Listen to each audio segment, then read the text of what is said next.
Anyways, so moving on to the next topic, we've got, just we were going to be talking about specifically Morbius and Ghostbusters being moved to next year. But in writing this, it came out that Top Gun Maverick was being pushed to December 23rd, I believe it is, and A Quiet Place Part 2 is being pushed to September 4th, which I think is Labor Day. But I just wanted to bring this up because, with the coronavirus and everything going on right now, and theaters shut down, we knew that these movies were going to have to look for new release dates.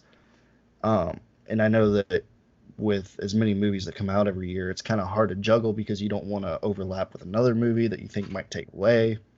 And Yeah. I haven't looked exactly at some of these weeks to see if how close they are to some other movies.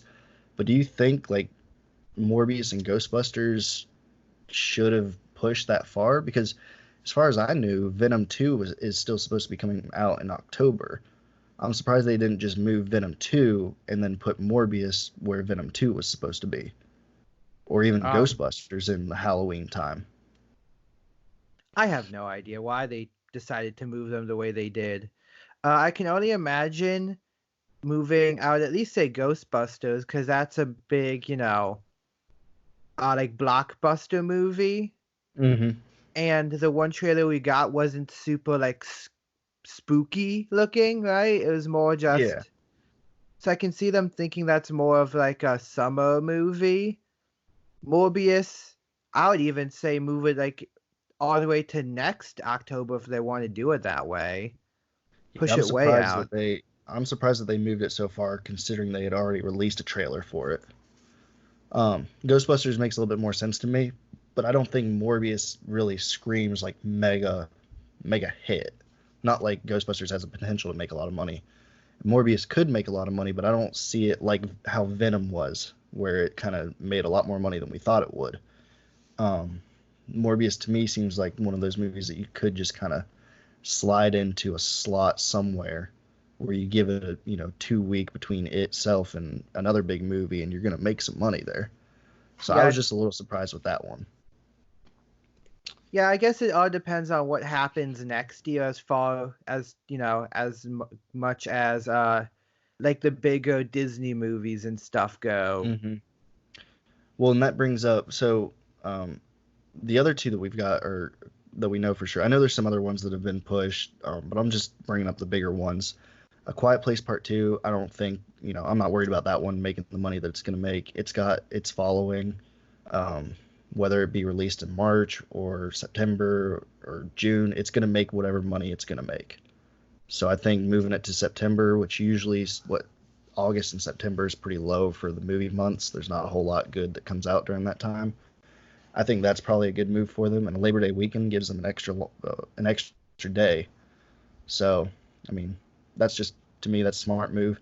The only one I'm worried about is Top Gun Maverick, which I Uh, think having it in the Top summer at Gun. the time, yeah, I think having it in the summer at the time was a smart move because it screams, summer blockbuster movie, especially with the trailer when they're on the beach again and all that stuff. Oh, But I'm so moving it to excited. this, moving it to December may be good because it wouldn't have much competition except for one movie that I think it should be afraid of if it keeps its release date, and that's Dune.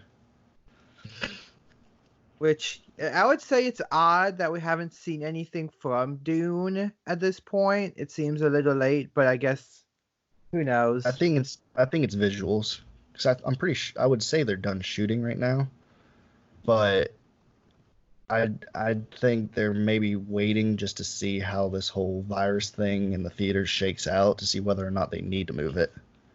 Yeah, I mean, I think when you Dune is like a well, I say that I've never read Dune. I don't know how big of an audience it still has.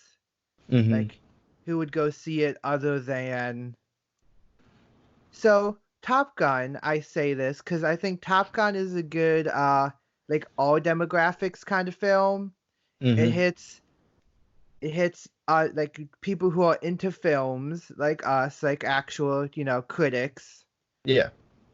It hits us because it's well made, it's very pretty. It's got lots of good stuff going on in it. Then it also hits that regular person demographic, Hmm. which is good because regular people would go see it because Tom Cruise, Top Gun, all those good things. But And I see, don't know if Dune, yeah, I don't know if my, outside of us and fans of the book would actually go see it. I don't know. it's a bit of a dark horse right now because I know a lot of people from some other people I've listened to. They think that there's a lot of potential that it could end up being, a big hit, but at the same time, it might not because it's not a, you know, massive title that everybody knows. But my theory though is if Top Gun isn't affected by Dune, or if Dune moves its release date, leaving Maverick to be the only big movie releasing in that time, then I think Maverick kind of feels a little bit like how Jurassic World was when it came out, what, 4 or 5 years ago, Yeah. where it's kind of that just general crowd pleasing kind of movie that anybody could go and watch and just have a good time with. And if it goes in December, I think it could make a lot more money than it would have made in the summer. I think Maverick has more potential to make a lot of money than what some people might think. Rocket That's the good thing about going into December for a lot of movies. We've seen that with Star Wars and some other movies. That's kind of probably why Avatar decided to keep its general release date like the first one was in December.